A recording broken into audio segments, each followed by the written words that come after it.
Serena. And I'm Rachel. We're the hosts of Book Tales. If you like reading books, drinking cocktails, and Scottish accents, then meet your new favourite podcast. Come with us as we explore different themes from romantasy to horror and everything in between. We pair each book with a bespoke cocktail and tell you everything you'll need to make one. And each week play our fun game tailored to each book.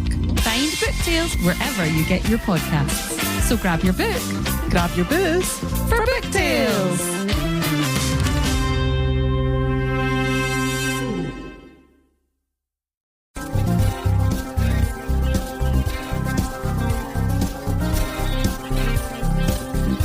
Hi guys, I'm Bri.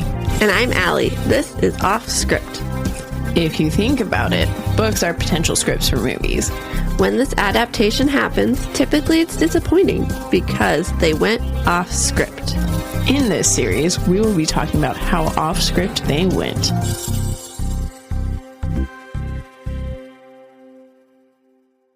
Hello and welcome to Off Script. My voice is gone. You can barely hear. Sorry.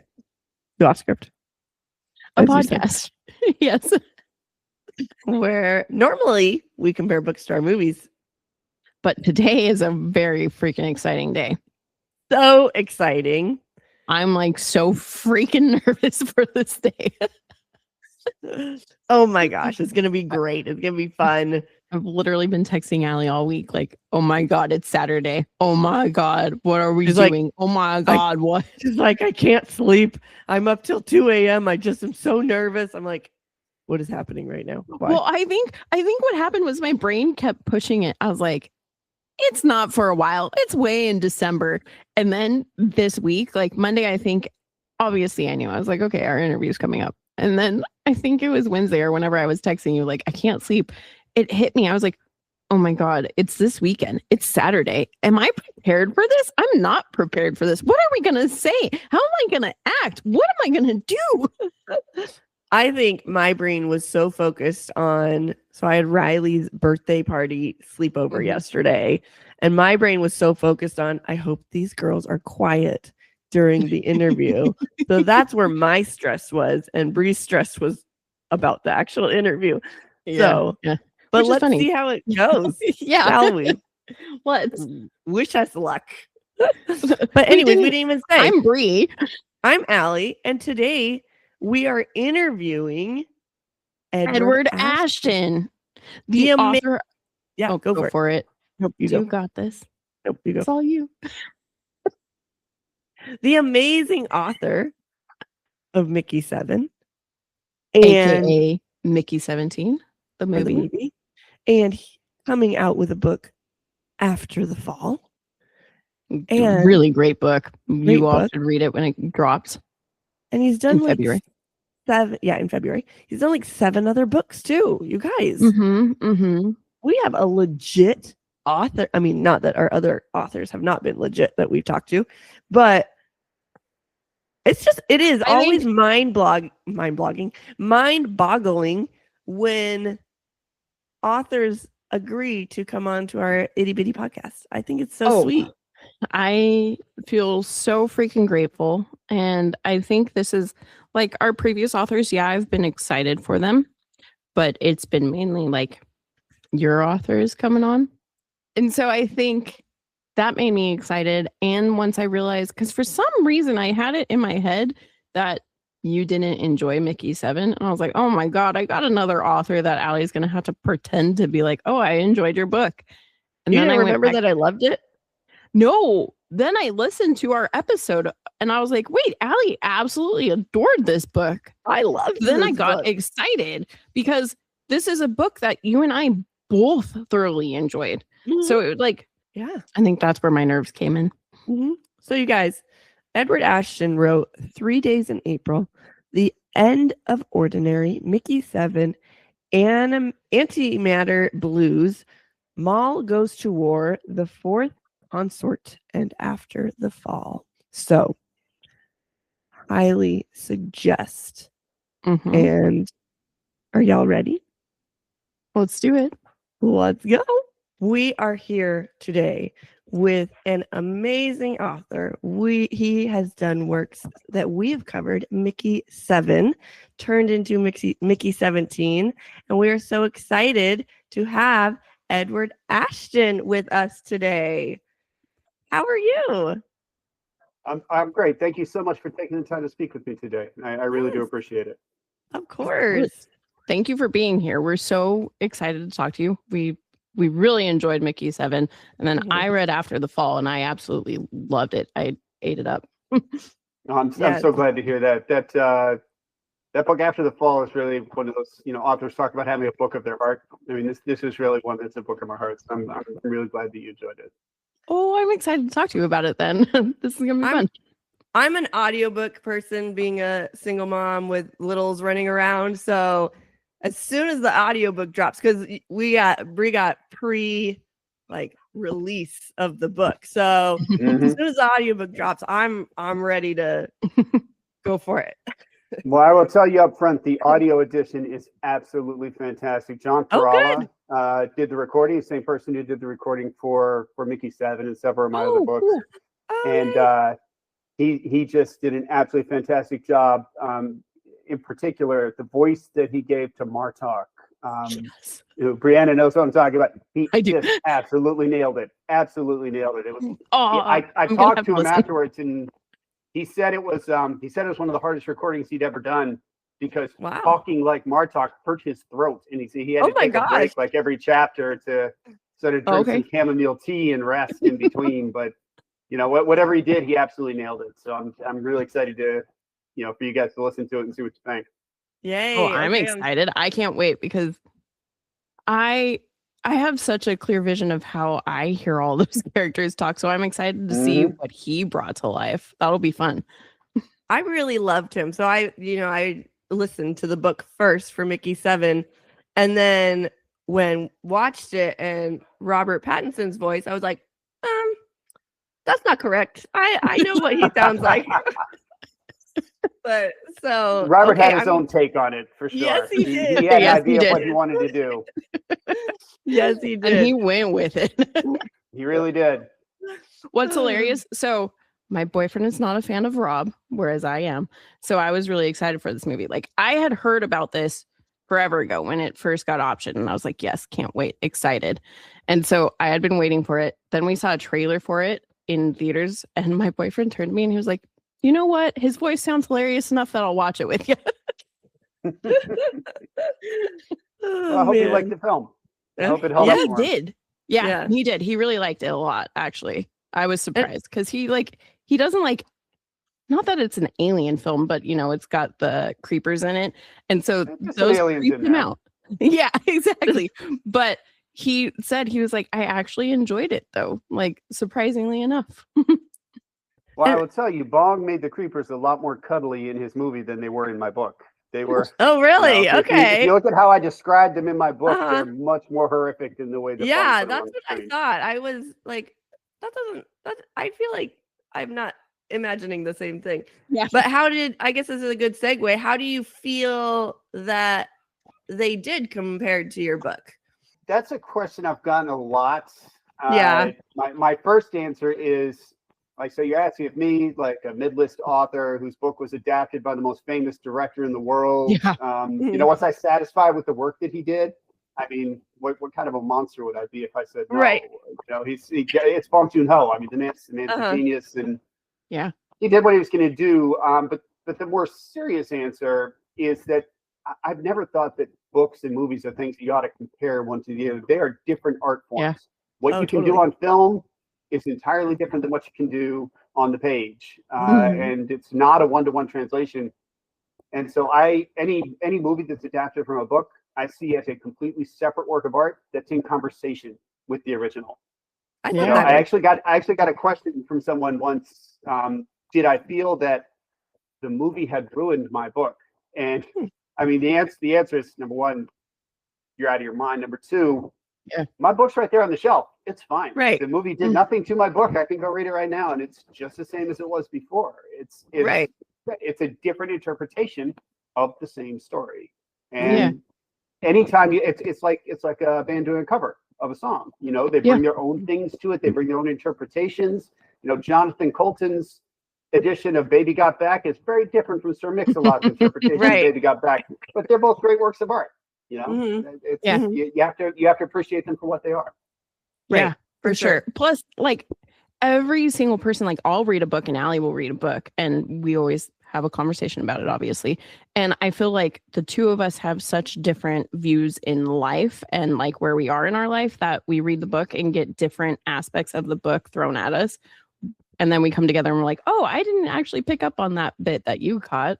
Of course, every work of art is a conversation between the artist and the viewer, or the listener, or the reader. That every reader, every viewer of a painting, they bring their own perspectives to things, and each one of us sees different things in any given work of art than anyone else. It's like I said, it really is a two-way street. It's not just the artist giving to the viewer. It's a back and forth. And you know, I probably shouldn't have done this, but occasionally I do poke my nose in and read sort of reviews on Amazon of my books. And man, some of the takes that people have are just, to me, are just crazy. Like that is not what I said. That's not what, both good and bad. I mean, I've had people talk about some amazing insight that I had in one of my books, and like, I did not have that insight. I have no idea what you're talking about. I mean, that sounds great. I wish I did have that, but like, no, you brought that to the table. I'm glad you were able to take that out of the, you know, little story that I wrote, but that was from you.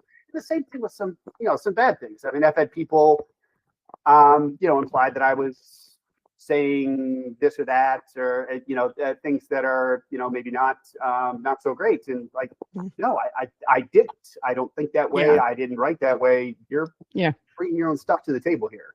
Right. Yeah. Well, I loved it. I remember I was reading it this summer while I was camping, and it's usually not my, like, I'm not super sci-fi like type of reader, but man, I remember sitting around, we went camping with my family, and I'm sitting there telling my brother, I'm like, okay, so then he like dies over and over again. And like, I'm telling him all this stuff, and he's just like, okay. And I was like, it's really good. You got to listen to it or read it. And he's like, okay. And so I, big fan. I loved it. Well, I will say that the kind of science fiction that I write is not the sort of science fiction that is only for science fiction fans. True. To me, I write stories that are about people. I don't write a story about neat technology I read about in Popular Mechanics or something like that. And I just want to write about that technology, and my characters are all just sort of cardboard cutouts to support that technology. I don't really care that much about technology. And I don't think most people do. I care about people and the relationships between people. I mean, if you ask me, what is Mickey 7 about? Mickey 7 is about a love story between Mickey and Nasha that spans multiple lifetimes. That's what it's about. All the other stuff is window dressing for that. You know, the heart of that story. When the movie was being developed, and I spoke to Bong Joon-ho about what he was going to do with the script, one of the questions he asked me, and this is just like a wonderful thing that Bong did for me. He did not have to do this. He asked me, what is the one part of your book that if it's not in the movie, it won't be your story? And whatever that is, I promise you, I'll put that in there. And he, like I said, he did not have to do that. I didn't have to think about it for more than 2 seconds. And I said, chapter 19. Chapter 19 has to be there. That's the chapter where all the medical experiments are going on, because that's the bond between Mickey and Nasha is forged. That's where they really are sort of bonded and realize what they mean to each other. It wasn't anything about the bioprinter or the spaceship or anything else. It was that bit about the relationship. And Bong's answer was, I'm so glad you said that. I cried when I read that chapter. I was going to put it in anyway. And I said, can I pick something else? And he said, no. And that was my input to the script. That was all the input that I had. Wow. Okay. I was going to ask that. Yeah. Okay. But to me, that's the heart of the story. The heart of the story is the relationship between the people. And that not all science fiction is like that. No. Like Andy Weir, for instance, who my work has been compared to his a lot. And I love Andy Weir's work. I've read all of his books. I think they're great. But he writes a very different kind of science fiction. He writes super scientific puzzle books. Yeah, he writes puzzle books. It's one person alone solving scientific puzzles over and over and over. And he loves the details of like, how much poop does it take to be able to grow a potato? and have it Oh not my die. gosh, Like yeah. he really knows the answer to that question, and he wants you to know that he knows. and that's great. Like I found that really interesting. How much poop does it take? Turns out Yeah. quite a bit. But that's not what I'm interested in. I'm not interested in poop or potatoes or anything else like that. I'm interested in relationships. Yeah. Well, I'm glad that you brought up the relationship between Mickey and Nasha because I watched it before I read it and then I was sad. But honestly, I loved your book so much. So I feel like it enhanced the story for me rather than detracting from it. But when I watched it the first time through, I was really nervous that Nasha was going to end up like two-timing Mickey in some way, shape, or form. I was just waiting for that bit of the story. And then when it showed that she was with him through all of the experiments, I was like, oh no, she absolutely loves him. She is there with him 100%. She's not trying to two-time him in any shape or form. And then I went into the book and I was like, oh no, what if this is something they changed when they adapted it? And then I read it and I was like, oh, thank God. I'm so glad that it wasn't.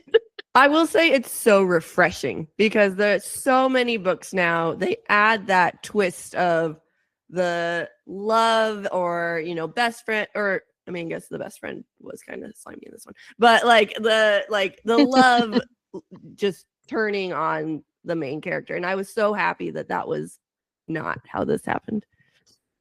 Yeah, I like I said, I really wanted that relationship to be the core of the book, and I didn't want to tarnish that. Now I did, I put the trials and temptations in there for them. Right. He's sort of Kat tempts him at one point. Yeah. A little more in the movie than in the book, honestly. Oh yeah.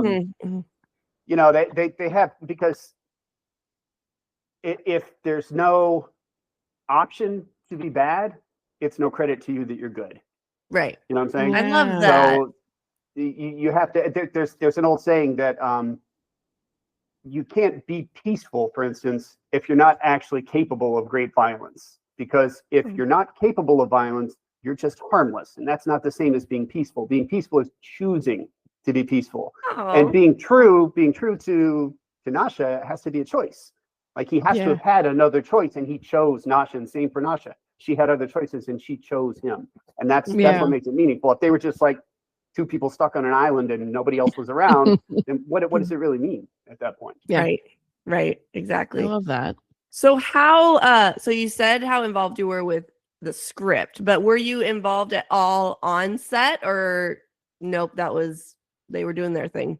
They flew me in to observe. So I got to come and watch some of the filming, which was great. I'm an engineer. I like how things work. I like to figure out, and I'd never seen a movie being made before. So this was really fascinating to me. I got to hang around with Doo-ho Choi, who's Bong Joon-ho's production partner, has been working with him for many, many years. He kind of shepherded me around for the couple of days that I was there. I got to watch the way that director Bong works. He works in a way apparently that is very different from other directors. Bong shoots about 500 hours of film for every hour that makes it onto the screen, which is a much greater ratio than apparently any other working director. And I can testify to that. I don't know if you remember in the movie, there's one particular scene where the woman with the red hair, Mickey, is going through his very first scan, and she pops a pimple on his forehead. Yeah. I don't know if you remember that. It's kind of gross, right? It's about, the whole scene is about a minute and a half long. Yeah. That was 7 hours of filming.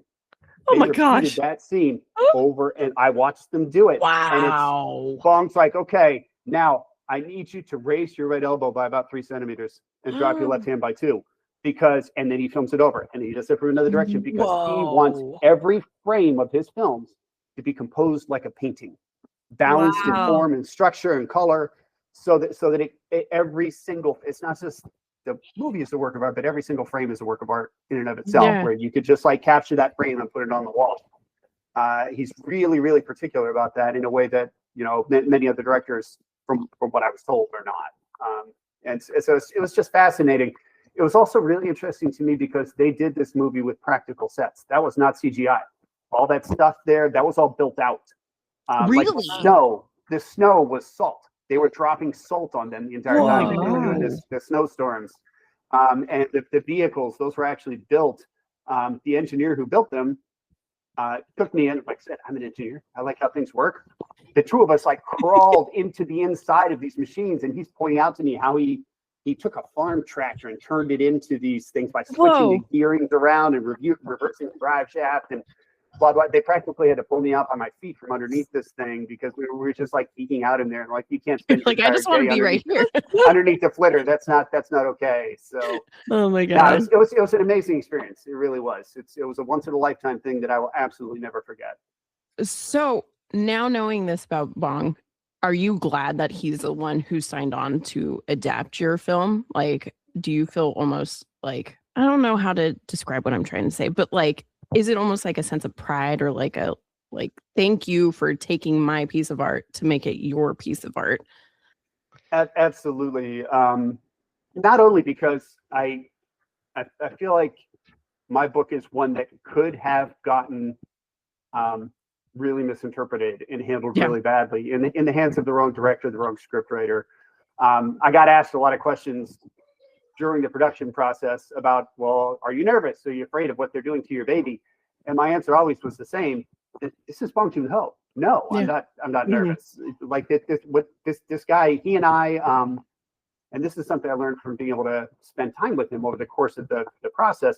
He and I actually see eye to eye on a lot of things in terms of sort of our worldview, our sense of humor. I think is pretty similar. That probably comes across in the movie. A lot of the jokes from the book he translated directly and really effectively into the film.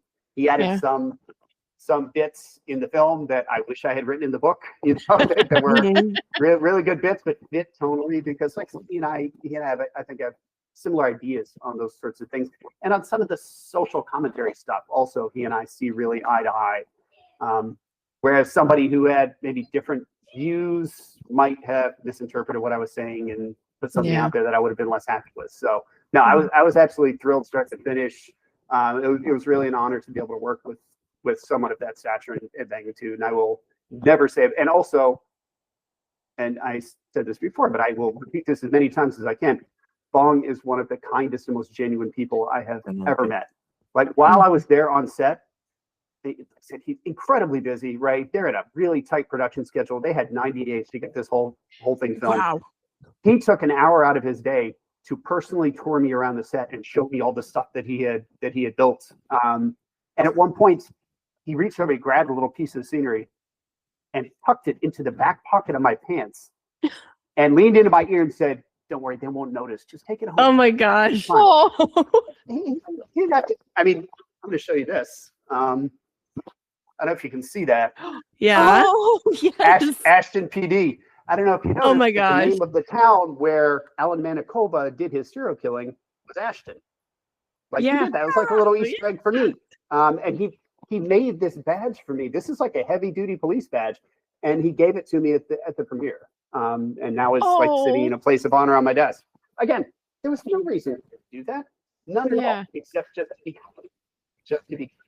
And like I said, I will always remember that. That's amazing. He seems, in interviews that I've seen with him, he seems like one of the nicest men out there. And I'm like, most directors aren't like that. I don't know a lot of directors, but I can tell you he genuinely is. He is a kind, warm, thoughtful person. There's no other way to describe it. That's amazing. Awesome. How did you feel about, I know we asked these questions and some people are like, well, I can't really answer that. How do you feel about the casting? Do you like all how your characters were portrayed in the film? I thought the characters who were my characters, which not all of them were, right? Bong added some characters and mixed some things around. I thought in particular, I thought the cast of Naomi Aki as Nasha was brilliant. Yeah. I thought she absolutely nailed it. I thought she was really spectacular. I thought Robert did a great job with Mickey as well. Now, obviously, there were some differences in the way that Mickey sort of written in the script as opposed to the book. I wrote Mickey as someone who was he's competent, he's courageous, he's sort of a man out of his time, where he doesn't really fit in with the era that he's born into. But it's not that he's a doofus. He's not dumb or immature or anything like that.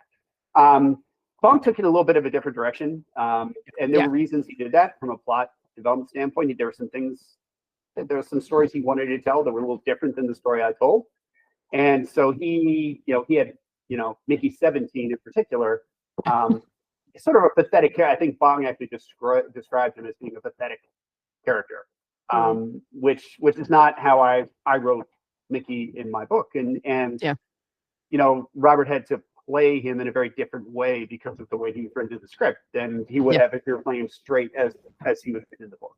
But I thought he did a fantastic job with it. It's being able to portray those two characters at the same time and make it clear, like one sentence out of their mouth, you know exactly which one is speaking. That's impressive. It was impressive. It was an impressive piece of work. Allie always finds fun facts to put into our episodes, and she found one that said that they also didn't tell Rob like who he was playing to get the confusion in. And that blows my mind too, because I'm like, how do you do that then? Like, how do you go into a scene like, okay, I'm ready, I'm gonna talk like this? But he did. He absolutely nailed it. Like I said, there's one scene where Notch actually draws a 17 and an 18 on their chest. I didn't even think that was necessary. Like I said, it just from their body language, from their facial expressions, you could tell instantly which one he was portraying at any given time. It was impressive acting. That relationship too, it kind of threw me off when I read it, because the relationship between 17, well, not 17 and 18 in the book, but between those two was so different in the book, because in the movie, obviously there needed to be a little bit more drama and a little bit more like, ooh, they're angry at each other and they both want to be there, but they can't be.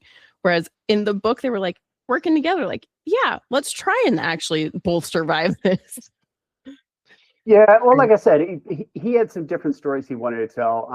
Director Bong saw this as partially a coming of age story, where he sees Mickey 17 as a child and Mickey 18 as a man. And that's also why he chose 17 and 18, because 17 and 18 is sort of the boundary between being a child and becoming a man, right? That's cool. And and I don't know if you remember, there's a scene at the end where it's a dream sequence where Mickey finds Ilfa, at the bioprinter producing a new copy of Marshall. And a lot of people seem to find that a little confusing, but the reason that was there, at the end of that scene, he says, I thought about what 18 would do, and I wasn't afraid. For the first time, I wasn't afraid. And that's the moment where he grows up. He's a man. He's from being a child to being a man.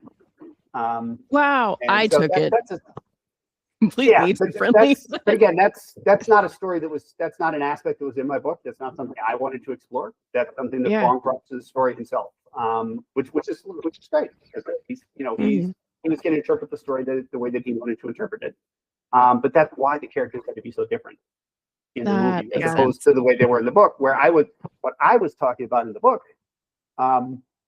was more along the way that people change over time. So, if you think about yourself, like I think probably a little bit older than you all. But when I think back about myself when I was 20 years old, 25 years old, I was a completely different person. Like my wife has told me, if I had met you when you were 20, we would never have dated, let alone got married. I was a very, very different person.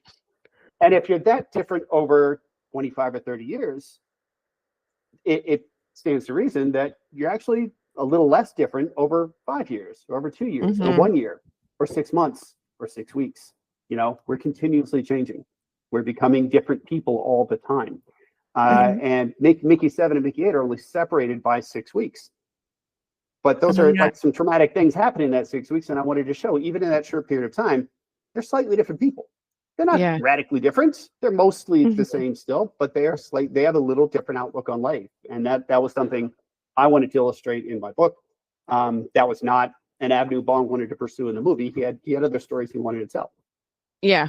Well, I'm glad that you just told us that, because I really just thought he wanted the comedic story of showing Mickey die at least 17 different ways. I'm sure that was part of it too. I'm sure he thought I was insufficiently murderous. That's okay.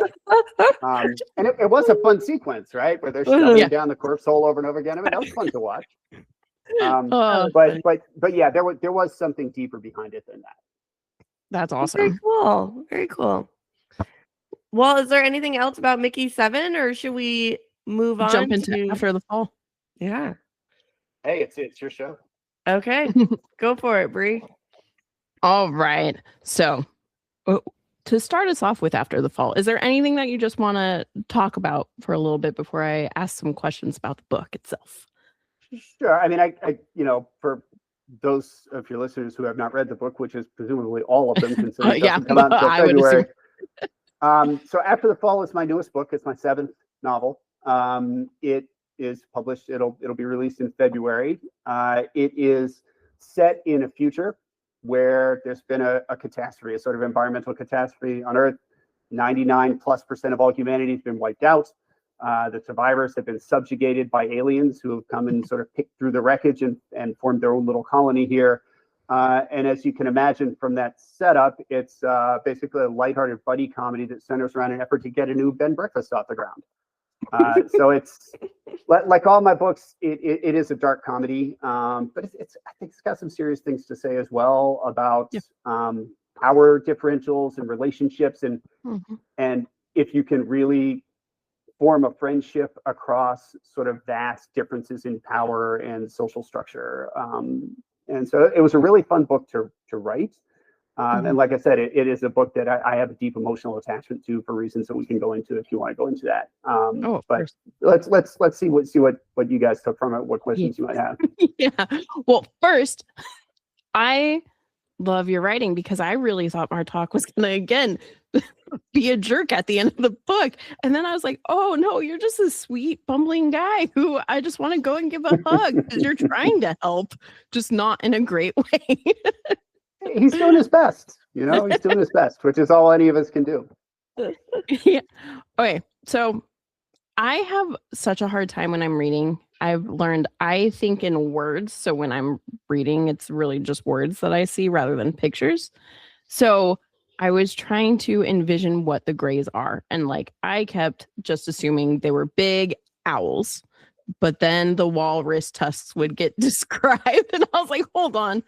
What do you see when you're writing about the Greys? So the way that I imagine them, the way they look to me is more like, so I always try to think, you always have to think in terms of the biology that we know on Earth, right? Yeah. And make some analogy to that. I thought of them as sort of like elephant people, kind of two-legged elephant people, because they got the thick 3-fingered hands, they got the little upturned tusks. I talk about their ears flopping around to say yes or no instead of nodding their heads. But I don't, and this is just sort of part of my style, I guess. I don't spend pages and pages of detailed description on exactly how things look. I kind of let my readers use their imagination.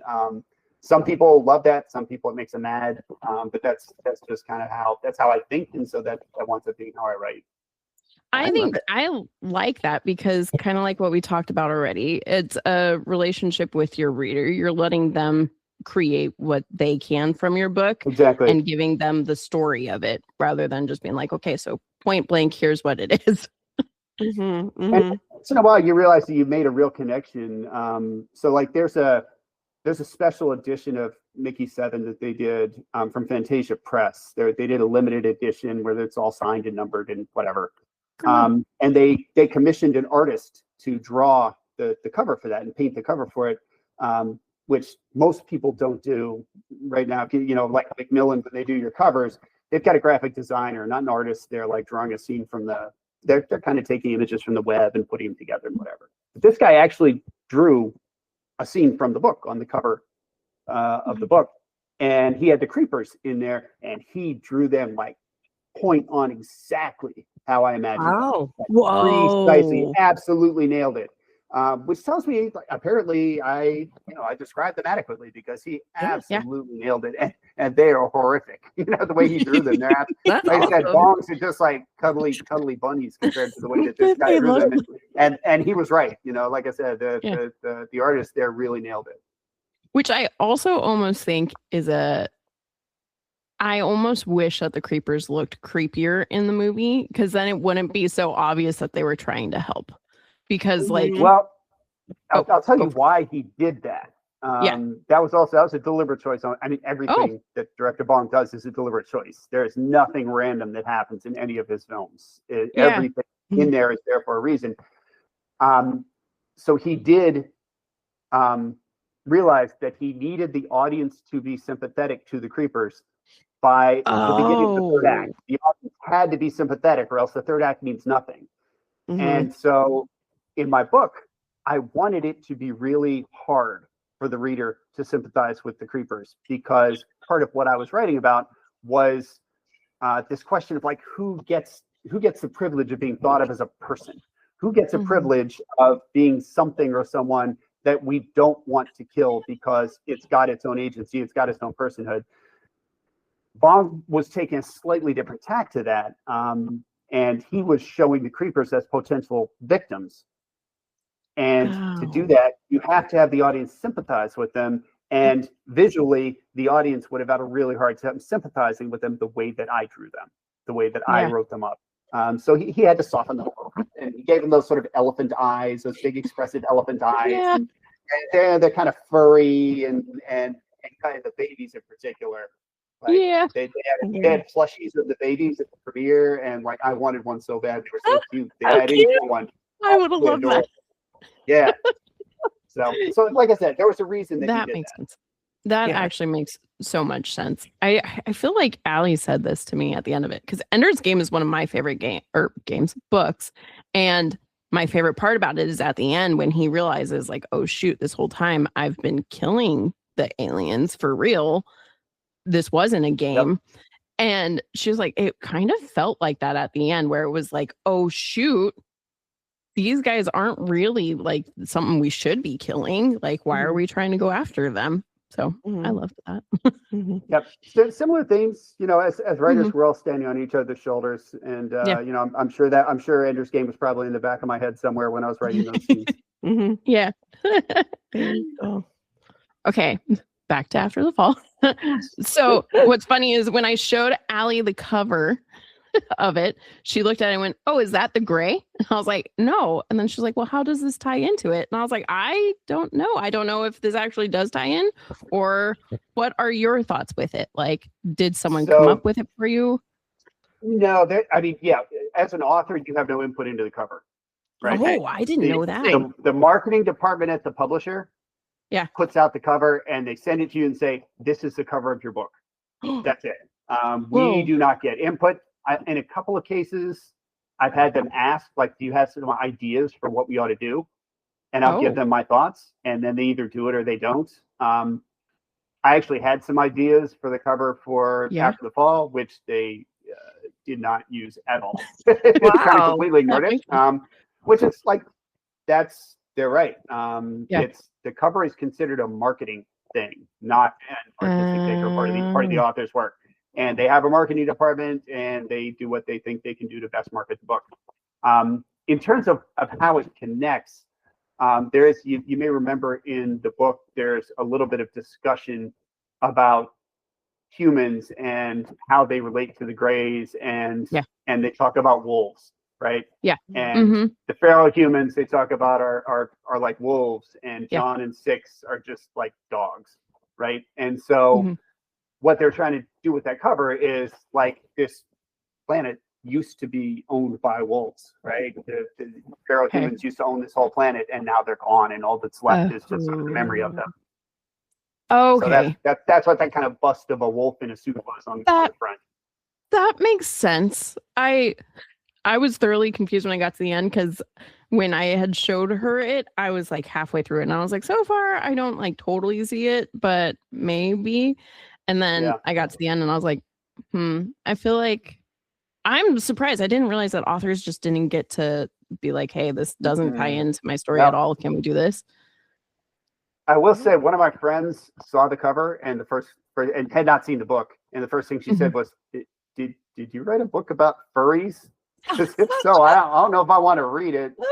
And I had to explain to her that no, that is not what this is about at all. No. Oh my gosh.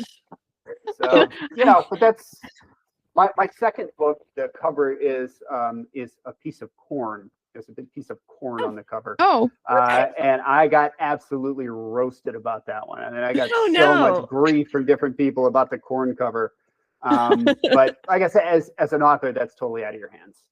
yeah. I guess at that point you're just kind of excited that your book's becoming a book. So you're Yeah. like, yeah, put a piece of corn on it.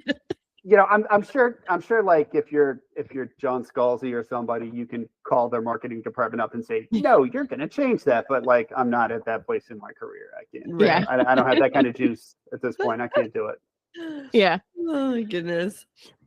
So I read After the Fall pretty quickly after I had finished Mickey 7. Mhm. And I feel like with authors, obviously all authors have a style of writing and they all have their own clear voice.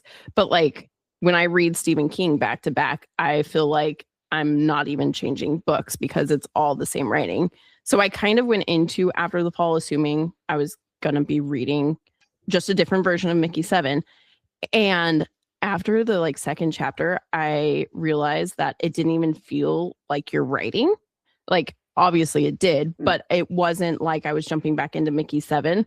So I just wanted to know, how do you give each book its own voice? And how do you make sure that, yes, it's your writing, but you're keeping the stories so far apart from each other that it doesn't feel like I'm reading the same author? That's an important line you have to walk as an author. You don't want to be unrecognizable in your voice. Yeah. You want a Yeah. reader to be able to pick up your book and say, "Oh yeah, this is so-and-so's book." You know, when you have and some writers do have much more diverse voices, and they want to talk. They want to write in one genre and a different genre, and typically when they do that, they use pen names. So like T. Kingfisher writes as T. Kingfisher when she writes one sort of book, and has a pen name when she's working on other kinds of books. That's a pretty common thing. So that your readers don't get confused, because like if your first book is a rom-com and your second book is a dark personal memoir of trauma and drug addiction, you're going to throw your readers off. You're not going to make anybody happy there. And so, you know, and maybe you do want to write both those books, but you're going to want to use a pseudonym for one of them so that your readers don't get confused. So I do try to have a voice. I think I do have a distinct voice. Yeah, you do. But at the same time, you can't just churn out the same thing over and over and over again, because then people get bored. And so I do work really hard in terms of, you know, once I've drafted my first draft of the book, I'm still, you know, 5 or 6 months from being able to turn this into my agent, because I go through it. I'll go through the entire manuscript probably between 25 and 50 times, rewriting different parts of it to get the tone right, to get the voice right, to make sure that, again, that it sounds like me, but at the same time, it doesn't sound like, none of my characters sound like just like the characters from the books. I can't have, you know, I can't have Mickey Barnes's voice coming out of Martok's mouth. It's really important for me to get, and that's something that you really have to work at. It really is something that you have to work at. So I'm glad that you thought that I succeeded there, because that is that's one of the hardest parts of the whole business. Oh yeah, no, I literally, like, so early on, I was like, oh, this is not like Mickey 7. Like, it is, but it's so different that it's not.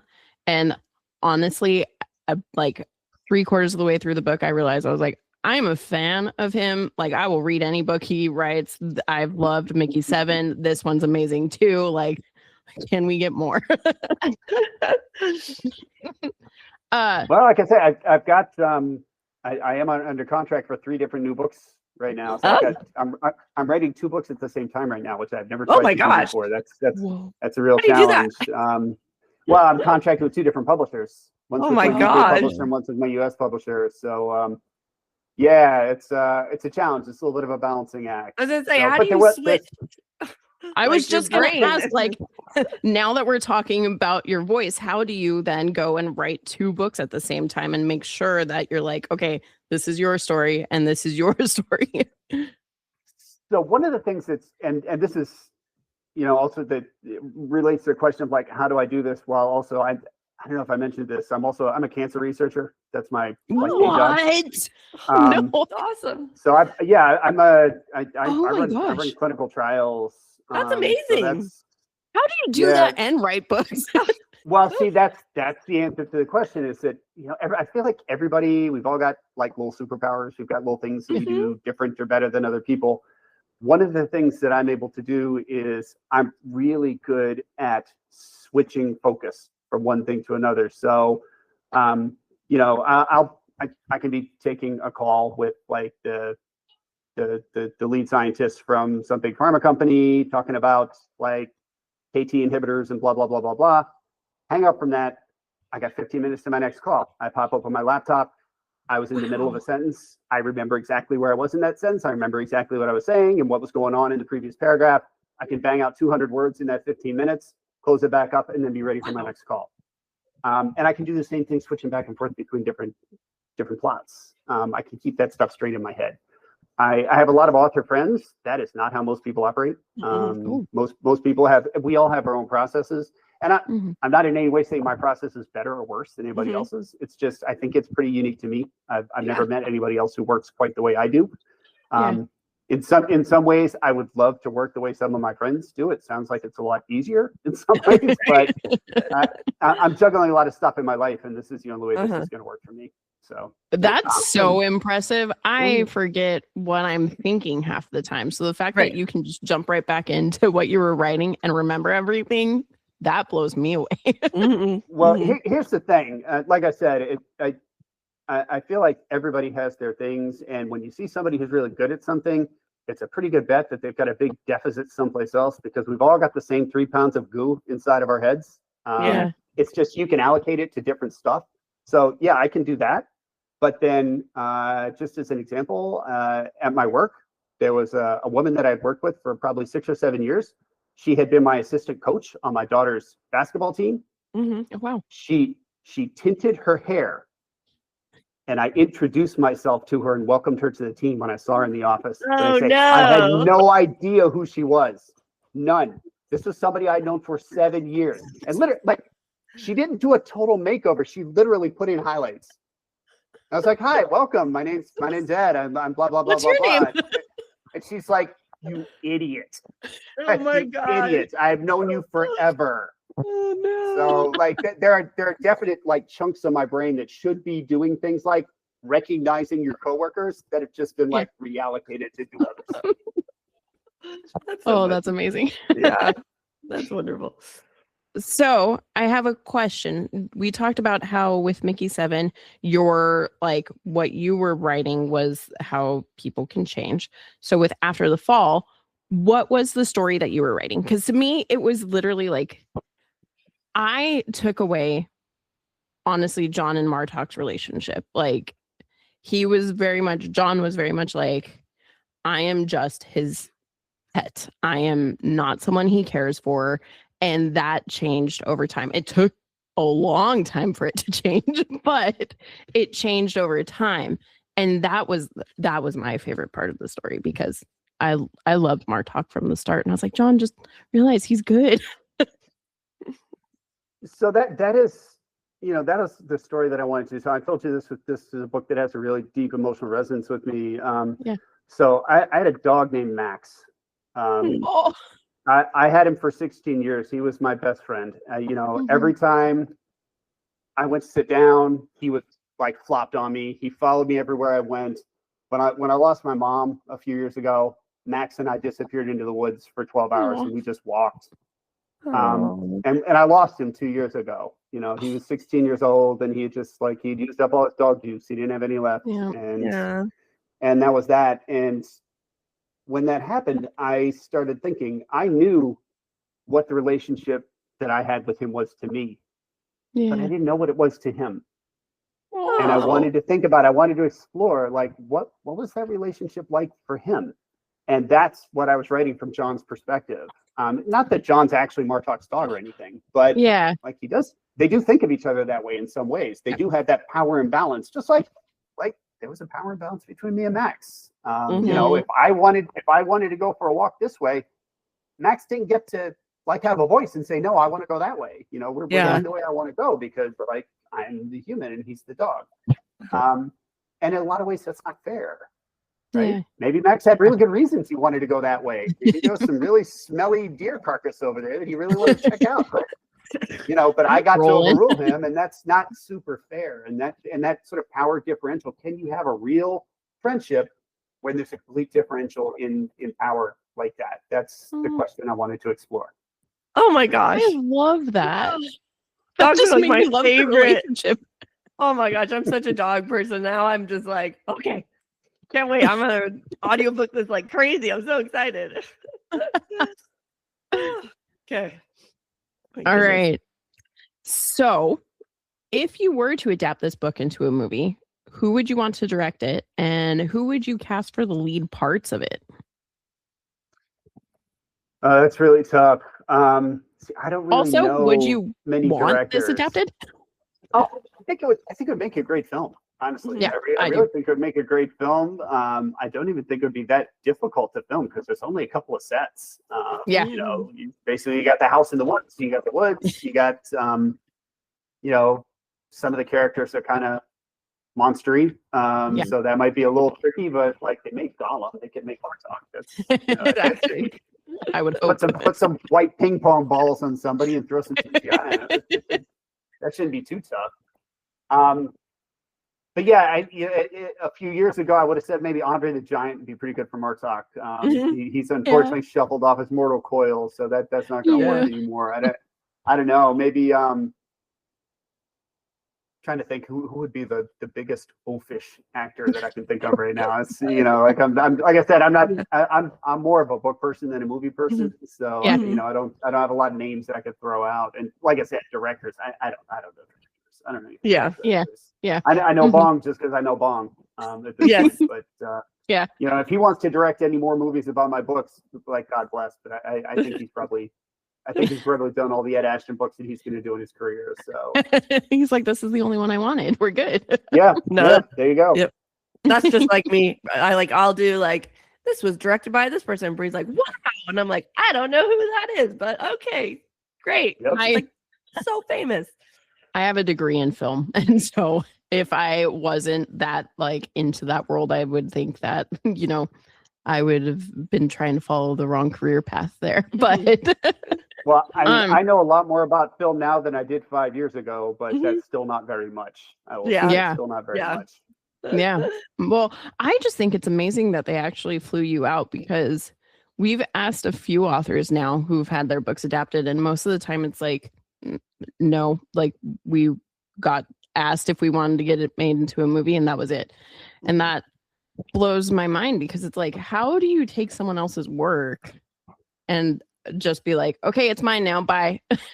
Like turn it into what you want. That's what they do. When you sign that option deal, you've signed away every bit of your rights. They can do anything they want with that book. They can destroy it if they want to.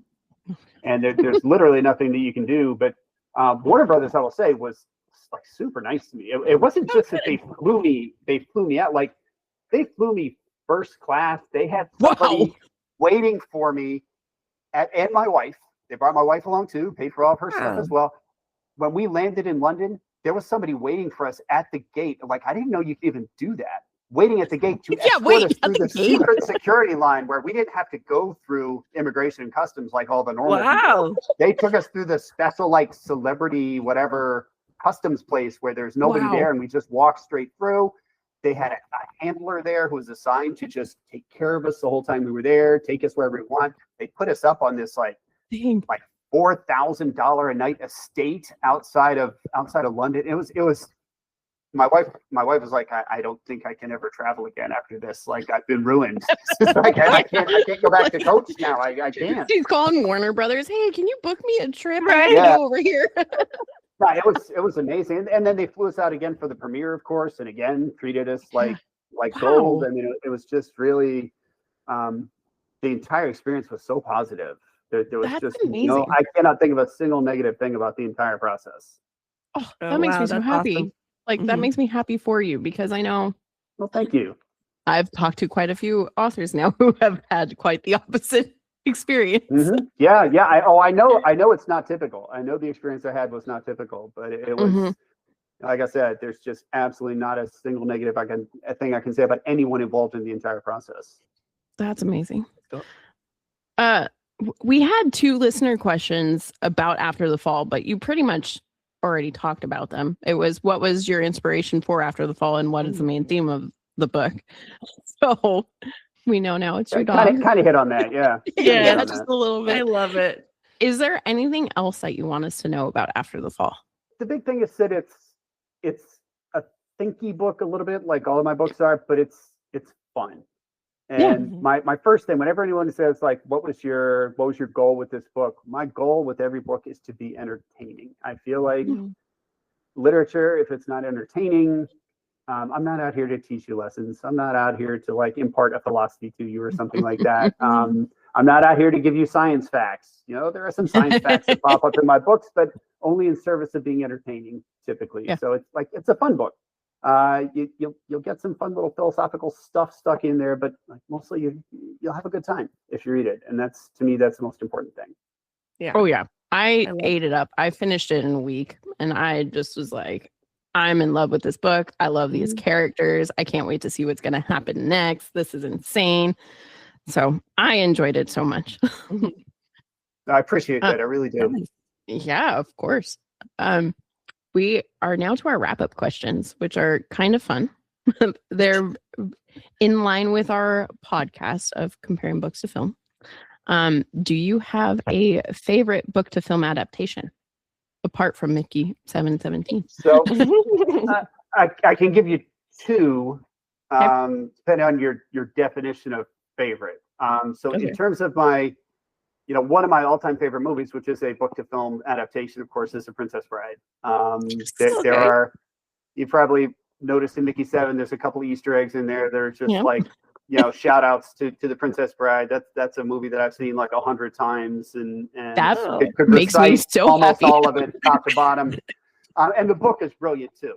Like the book is absolutely fantastic. But then in terms of, like, I think you also have to talk about where the movie really added something and did better than the book. Yeah. And so this is not as much a favorite movie of mine, but in terms of the quality that the movie added beyond what the book gave, there's a movie called Stardust, which is based on a book by Neil Gaiman. And the book, I actually read the book. The book's kind of meh, honestly. Yeah. The book is, but the movie is fantastic. I mean, they changed a bunch of stuff, and everything that they changed made it better, in my view. Like, in particular, the ending of the book is just like a shrug. Why did we even do that? The ending of the movie is like heart pounding. It's spectacular. So, that's to me, that's where the movie makers really took the book and said, we can do something more with this. We can make this really great, and I think that they did. Yeah, we covered that one, and we had the same thoughts, right? Yeah. Yep. I love that movie. I didn't even realize it was a book until we started this podcast. And so when I realized that, I was like, oh, we got to do Stardust. Because like I said, the book's not great.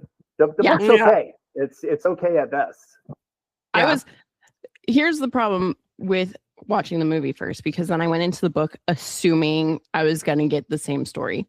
So I went into it like, yes, I love the movie so much. Let's read it. And like after the second chapter, I was like, oh no, why is this so different? It's not the same. No. Yes.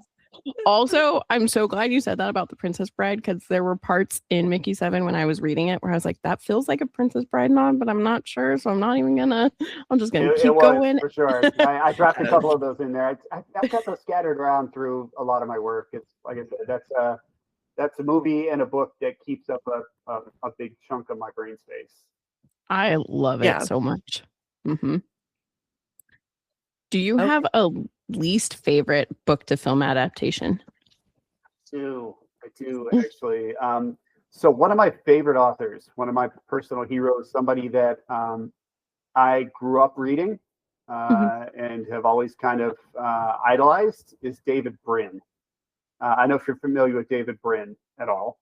He wrote a ton of books. His most famous books are, he has these Uplift trilogy, which is just absolutely great. If you're looking for some science fiction to read at some point.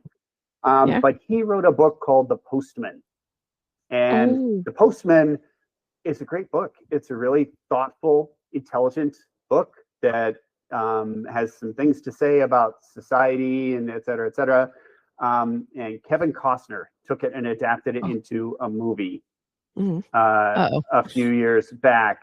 And I saw a list a while ago of the top 100 worst post-apocalypse films of all time, and The Postman was number 3. Oh on no! that. Waterworld was number 1. Interestingly, but Costner was like 2 of the top 3 on that list. So that's something to be excited about. But that was a case where I feel like the movie really just did not do justice to a really brilliant book. And I think part of my disappointment in the movie obviously is driven by how much I love the book. If I had not liked the book so much, I probably would not have thought so badly of the film. But for sure. Yeah, that in terms of my bottom of the heap, that would definitely be it. That makes sense. Good to know. Yes. Okay. We'll keep that in mind. Is there a book out there that you would love to see adapted? Yeah, I really think going back to David Brin, the Uplift trilogy, I think would be absolutely fantastic. It was really popular when I was a kid.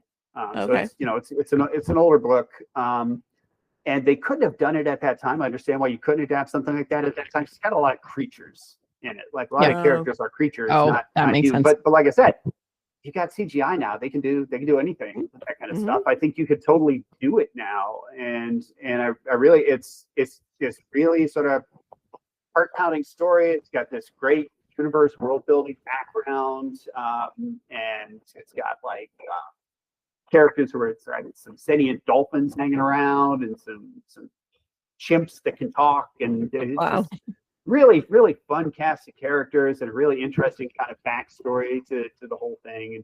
And I think it would make just an absolutely fantastic film. I don't know if it'll ever happen, but I really hope that it does. That'd be cool. That's awesome. Is there a movie that you wish had a book? Like you wish they could have given you more detail on certain aspects of the movie? This is our hardest question. Yeah, that's a tough one, but yeah, I mean, I think there's a movie called The Fifth Element. Yes. Oh yeah. Bruce Willis. Yeah, that's one that I feel like there's a lot more than what you saw on the screen, right? It seemed like there's a whole backstory there that they couldn't get out on the screen. That's what I think would make a really fun book. I think you'd do a lot with that. That's our best answer we've gotten. Yes. Because we understand. I'm just like, okay, after the movie, and I'm like, that's probably why. It's missing too much. Yes. Yeah. And do you have a yep. Go for it, Allie. Do you have a favorite book? Well, you did you say it? Or is there a different one that you're Oh, no. In terms of favorite books, just as books, that's a tough one for me because I read a lot. And there's a lot of books that I love, but if I had to pick one, there's a book called Cat's Cradle by Kurt Vonnegut. I don't know. Are you familiar with it? It sounds familiar. Yeah. Okay. Yeah. So it's a book that's like a lot of Vonnegut books. It's very sardonic. It's very dark. It's sort of a parody on the military-industrial complex. The idea is that they've invented a new form of water called Ice 9, which freezes at a much, much higher temperature, freezes at like 105 degrees. And they're really excited about this from a military standpoint because when you sort of like the way prions work, when you drop it into water, it teaches all the water around it how to be Ice 9. And so like if you have to move your tanks across a swamp, you can just put a drop of Ice 9 in the swamp and it'll all freeze over and you can just drive your tanks right over it. And what they don't think is that all the water on the planet's connected. And so some of this stuff gets out and basically all the water on the planet freezes over, including all the water inside of human beings who touch it. And so the whole book is like the last surviving anything left on Earth on this one island in the Caribbean. Like everything else is dead and they're going to be dead really soon and they know it and there's nothing they can do about it. Oh my goodness. And there's this, that sounds really good. It's beautiful. And there's a little love story in it. And at the end, there's this scene, and I used to have it memorized word for word, the entire thing. But basically, the protagonist and this girl that he's been in love with are on this mountaintop with a bunch of people who are frozen, who they got some of this Ice 9 in them, and they're statues. They're turned into human statues. And she says, do you love me? And he hesitates. And she says, too late.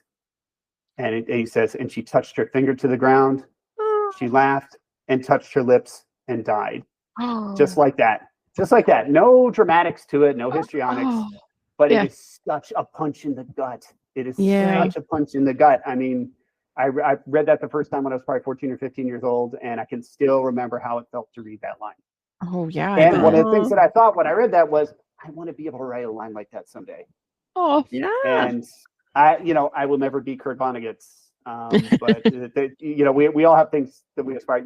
I wanted to be able to shoot a 3-pointer like Larry Bird at 1.2, and I never got to do that either. But like I tried, and that's kind of where I am with the writing. I'll never be Kurt Vonnegut, but I can try. And as long as I keep trying, I feel like I'm making progress. For sure. That's wonderful. Yeah, for sure. Yeah. Do you have a favorite movie? I'm just going to be generic here and say that like I said, The Princess Bride I've watched it a million times. You probably get that from like half the people that come on your podcast, but it's a fantastic. It's a film. classic. It is. With the loss of Rob Reiner this week, it made me think about it even more, and it's just and the story behind the film. I mean, it's I don't know if you've already read interviews about I went to see a screening of it with Cary Elwes once, where he did a talk at the beginning. He talked about kind of the disaster that the filming of that was, and like Cary Elwes, he broke his foot early on in the filming, and there are a bunch of scenes where if you know like the duel scene on the top of the mountain, he had a broken foot. When you kind of see it. If you watch it, you can see how they're cutting away, and you can see him wincing in pain in places because he steps on his broken foot. And to have all these disasters occur and still have come out with this like just brilliant piece of art as far as I'm concerned. It's just really an amazing story. I love that movie. Mm-hmm. It's a great movie. It's one of my It favorites. really is. For sure. Well, that's all of our questions. So now you have an opportunity to share any last minute things you want, share where people can find you, share previous work, future work, whatever you want to share about. Sure. So, like I said, I've got 7 novels out right now. You can find all my work at edwardashton.com. There's links there. In particular, After the Fall, if you are interested in a personally engraved first edition of After the Fall, there's a link on my website to my friends at an indie bookstore here called The Dog-Eared Book. I have a deal with them where all the pre-orders of After the Fall, I will show up before they get shipped out. And my pledge is that I will write anything in those books that you want me to write. Cool. So if you want me to put in there, thank you so much for saving my life by donating a kidney, I will put that in the book for you, and I will personally sign it. And also I will pledge to include at least one fun doodle in that as well. Fun. So if you're interested in that, like I said, just you go to my website. It's the first right up at the top. Awesome. So it's an indie bookstore too, which I always like to support. So the more money we can throw those guys' way, the happier I am. So if you're interested, I'd strongly encourage you to give that a look. That's awesome. I love it. Well, I'm a massive fan after I've now read Mickey 7 and After the Fall. I'm super excited for your next few books. I've decided that I need to find your previous books and read those as well. So thank you so much. It meant the world that you came onto the podcast for us. Yes, well, we thank you. appreciate This was great. It's a fun conversation, and I really appreciate you taking the time. Thank you. Awesome. Thank you. Oh my gosh, you guys. Sorry, I'm reading his website right now. I think this is 3 days in April bio, or it's just the end of his. It's the last bit on his page. It says, bored, confused about whether you can give a tattooed mouse an MRI, not sure whether you'll survive the robot apocalypse. All questions are answered here. I'm like, what? What is happening right now? I love it. Well, But you I think that was the most mind-blowing part of this interview was finding out that he freaking researches cancer. I know. I was like, my holy brain cow. can't even. I feel so stupid saying that. I only do audiobooks because I'm a single mom and I have kids. And here he is writing 2 books and doing cancer research at the same time. And I'm like, I'm I such can a, read it right now. I'm like such a little, what am I? Like little hopeless girl that can't multitask and read a book and take care of children. And here he is saving the world and writing 2 books. Said that. I don't think he thought anything of it, but that's hilarious. I know. But I am so excited that the audiobook reader for Mickey 7 is After the fall. Because I'm so I excited to hear Mar talk. I loved Mickey 7's audiobook. So I am so excited. But anyways, I just think that was a really fun interview. And I'm so grateful that he was on. And that was so much fun. Oh, it was so fun. I loved learning about the whole process of Mickey 17 getting adapted. I loved finding out why it's Mickey 17. I know. Well, that came out naturally. I was like, oh, I'm so glad. And it also it's just it made me sad that I didn't pick up on it.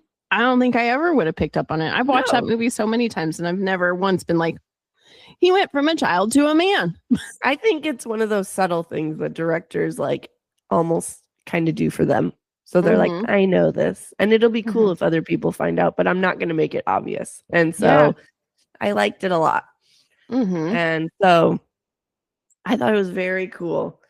And were you rightfully nervous? Did you need to be that nervous all week? No, I did not.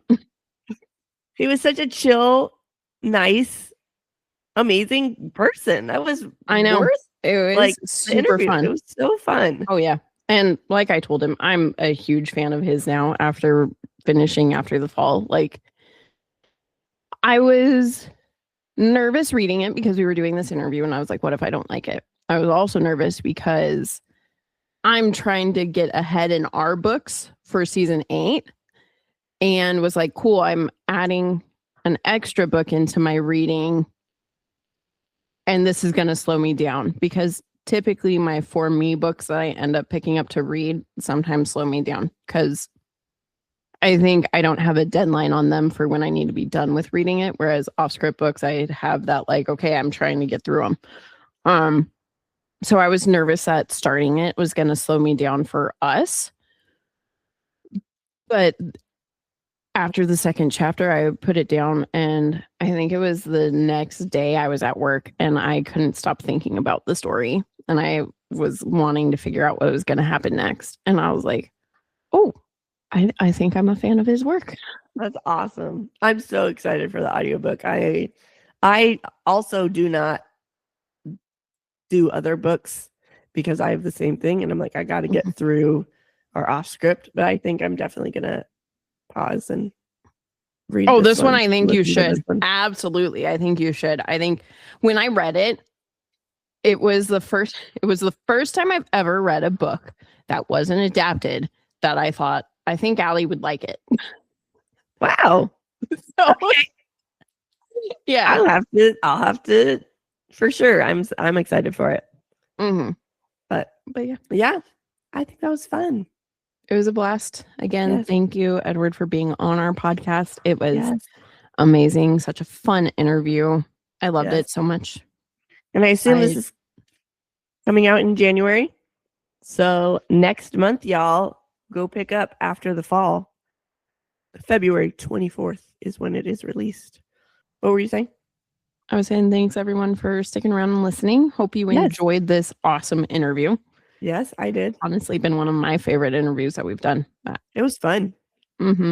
Yes, I agree. All right, everybody. Have a wonderful new year. And we'll see you Monday for... What's your second book coming out? Is it Charlotte's Web Freak? Nope, not Freak. Freak's the third one. Yeah. Yep. That's it. Okay. For Starbithia. Monday. Stay tuned. Yes. All right. See ya. Bye. Bye. Thanks for sticking with us. We hope you enjoyed it. If you did, we would greatly appreciate it if you gave us 5 beautiful stars, reviewed, and subscribed. You can also follow us on Facebook at Offscript, on Instagram at Offscript Podcast 21, and on TikTok at Offscript_pod. Shoutouts to Madame Ashen Creations for our adorable logo art. And Adam Daniel for our incredible theme song. And to Creative Cinephile Productions for producing our podcast. See you next time.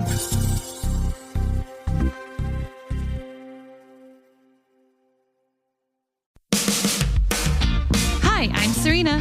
And I'm Rachel. We're the hosts of Book Tales, If you like reading books drinking cocktails, and Scottish accents, then meet your new favourite podcast. come with us as we explore different themes from romantasy to horror and everything in between. We pair each book with a bespoke cocktail and tell you everything you'll need to make one. And each week, play our fun game tailored to each book. Find Book Tales wherever you get your podcasts. So grab your book Grab your booze for Book Tales.